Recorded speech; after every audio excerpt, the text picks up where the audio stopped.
Peace, peace. Ali, coming back at you with another video.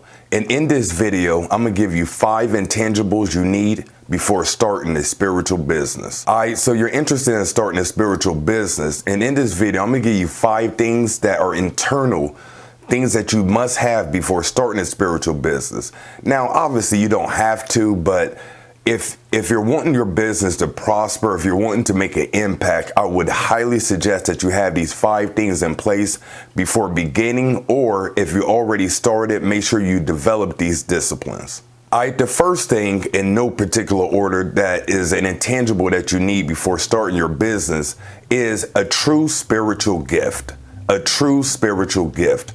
Now, if you follow my workings, I have 3 main spiritual gifts that I've identified, and this is a common from what I see with people wanting to share their gifts.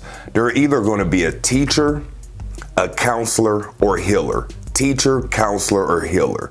Now, teacher is obvious. You're sharing information that has a spiritual or metaphysical resonance.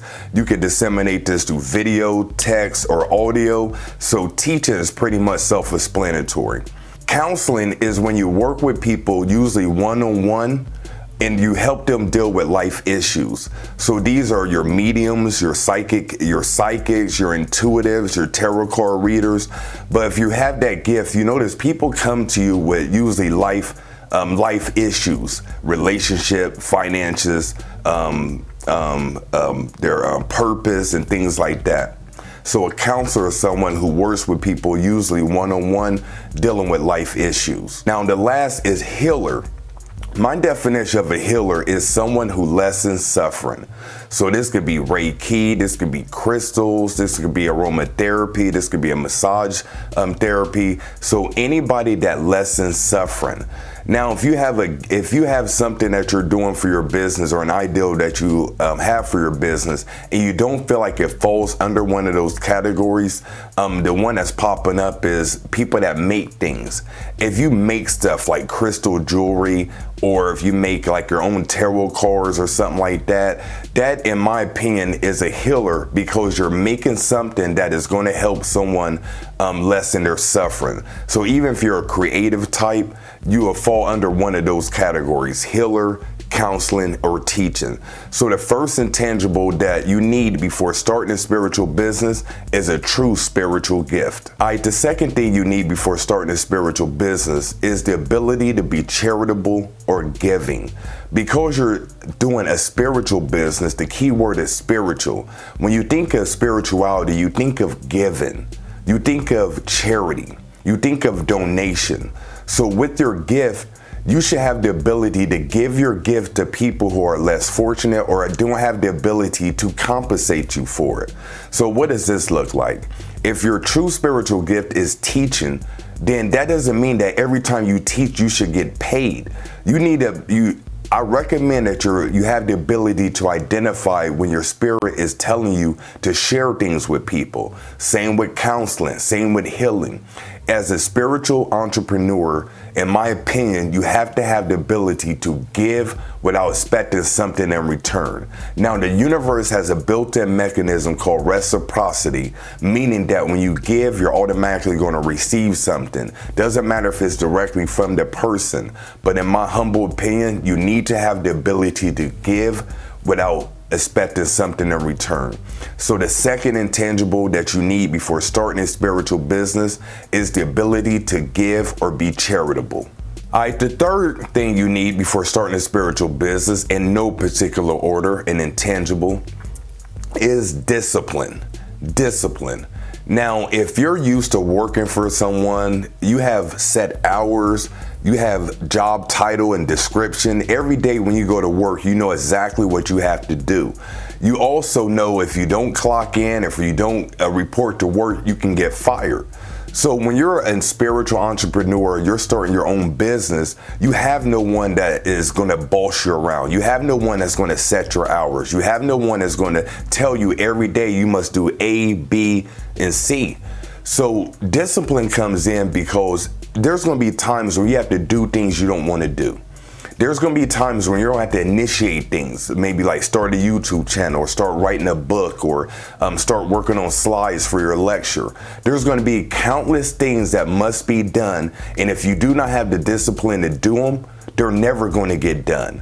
Now, if you have the ability to outsource things like commission someone on Fiverr or get a virtual assistant or something like that, that still requires discipline, because you're going to have to put yourself in a position where you're giving things to people for them to do work for you. So no matter how you look at it, discipline is a key intangible that you need, because it's going to get tough. Everything is not going to be great. Everything is not going to be hunky-dory. There's going to be times where you're going to have to force yourself to do things that you may not want to do in a short term, but you know is part of your long-term vision. So the third thing that you need before starting a spiritual business is a good amount of discipline. With discipline comes the fourth thing, which is perseverance. Perseverance is another intangible you need before starting a spiritual business, because like I said, in discipline, there are going to be times where you feel like you're not going to make it. There's going to be times where you feel like the money is not coming in the way it should. There's going to be times where you feel like you don't have enough followers, you don't have enough subscribers, you don't have enough people paying attention to you. Those are going to be the times where you have to persevere and keep moving forward. Once again, if you have a true spiritual gift, that's the main thing. If you really have the gift, then all the other things, you're going to have to develop it so you can share your gift with the world. So perseverance is very much a key, because the doors are always not going to be open for you. Sometimes you may have to knock on a door. Sometimes you may have to kick a door down. Are you willing to do that? Are you willing to put in the time it takes in order to get things done? This is where perseverance and mental toughness comes into play. So the fourth intangible you need before starting a spiritual business is perseverance. All right, the last and final thing, once again, in no particular order, that you need before starting a spiritual business is thick skin. And I'm not talking about the epidermal or your melanin.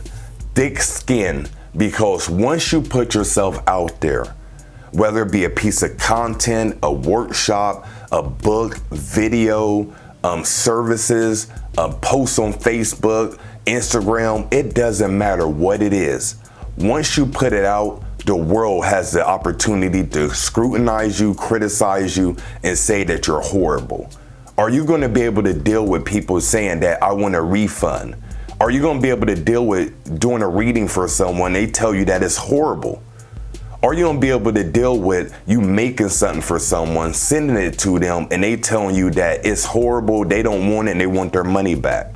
Are you going to be able to deal with writing a book and having people go on Amazon and leave 1-star reviews and say that your writing sucks? These are all the things that are going to come about. You may not experience everything, but there's going to be some times on your path as far as this business where you're not getting the feedback that you think is ideal. Are you going to be able to deal with that?